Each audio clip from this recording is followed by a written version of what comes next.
Hello दोस्तों, कहानी दुनिया चैनल में आपका स्वागत है। आज की कहानी है यशपाल जी की दुख का अधिकार। ये कहानी देश में फैले अंधविश्वासों और ऊंच नीच के भेदभाव को बेनकाब करते हुए ये बताती है कि दुख की अनुभूति सभी को समान रूप से होती है। कहानी धनी लोगों की अमानवीयता और गरीबों की मजबूरी को भी पूरी गहराई से उजागर करती है। यह सही है कि दुख सभी को तोड़ता है। दुख में मातम मनाना हर कोई चाहता है। दुख के क्षण से सामना होने पर सब अवश हो जाते हैं, पर इस देश में ऐसे भी अभागे लोग हैं जिन्हें ना तो दुख मनाने का अधिकार है और ना ही अवकाश।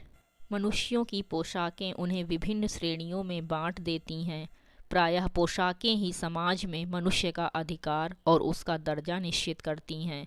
वो हमारे लिए अनेक बंद दरवाजे खोल देती है, परंतु कभी ऐसी भी परिस्थितियां आ जाती हैं कि हम जरा नीचे झुककर समाज की निचली श्रेणियों की अनुभूति को समझना चाहते हैं। उस समय ये पोशाक ही बंधन और अड़चन बन जाती है।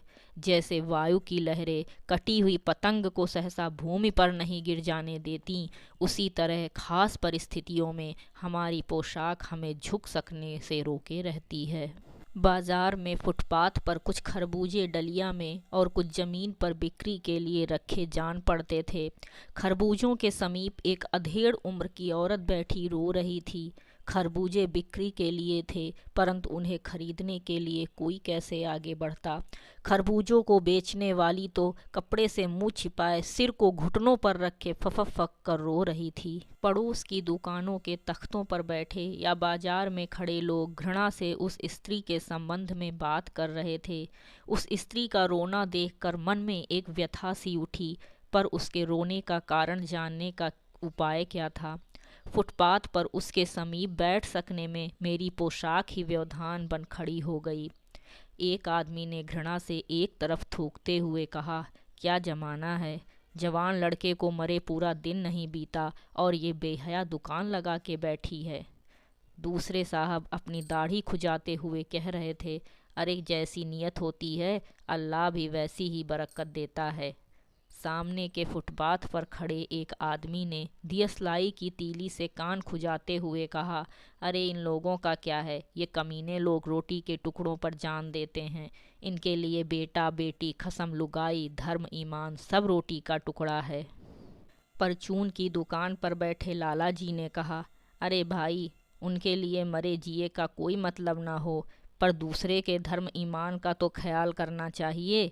जवान बेटे के मरने पर 13 दिन का सूतक होता है और वो यहाँ सड़क पर बाजार में आकर खरबूजे बेचने बैठ गई है।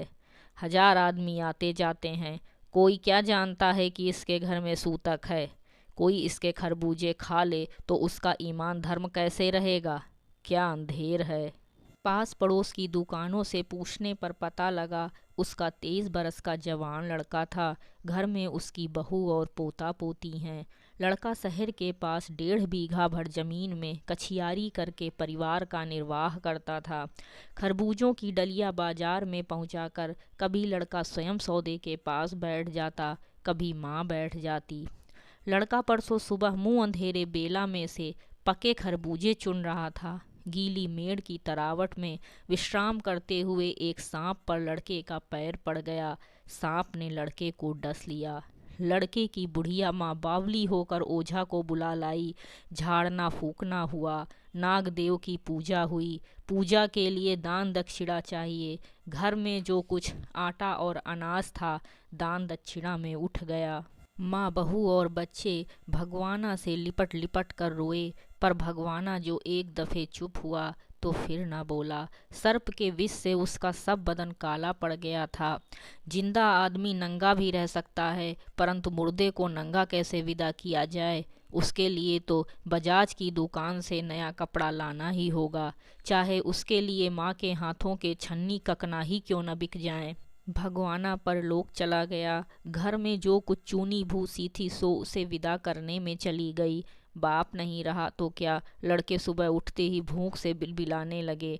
दादी ने उन्हें खाने के लिए खरबूजे दे दिए, लेकिन बहू को क्या देती। बहू का बदन बुखार से तवे की तरह तप रहा था। अब बेटे के बिना बुढ़िया को दुअन्नी चवन्नी भी कौन उधार देता।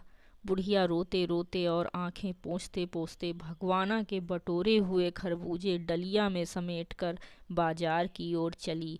और चारा भी क्या था। बुढ़िया खरबूजे बेचने का साहस करके आई थी, परंतु सिर पर चादर लपेटे, सिर को घुटनों पर टिकाए हुए फफक फफक कर रो रही थी। कल जिसका बेटा चल बसा, आज वो बाजार में सौदा बेचने चली है। हाय रे पत्थर दिल। उस पुत्र वियोगिनी के दुख का अंदाजा लगाने के लिए पिछले साल अपने पड़ोस में पुत्र की मृत्यु से दुखी माता की बात सोचने लगा। वो संभ्रांत महिला पुत्र की मृत्यु के बाद 2.5 मास तक पलंग से उठ न सकी थी। उन्हें 15-15 मिनट बाद पुत्र वियोग से मूर्छा आ जाती थी, और मूर्छा न आने की अवस्था में आंखों से आंसू न रुक सकते थे। दो दो डॉक्टर हरदम सिरहाने बैठे रहते थे, हरदम सिर पर बर्फ रखी जाती थी। शहर भर के लोगों के मन उस पुत्र शोक से द्रवित हो उठे थे।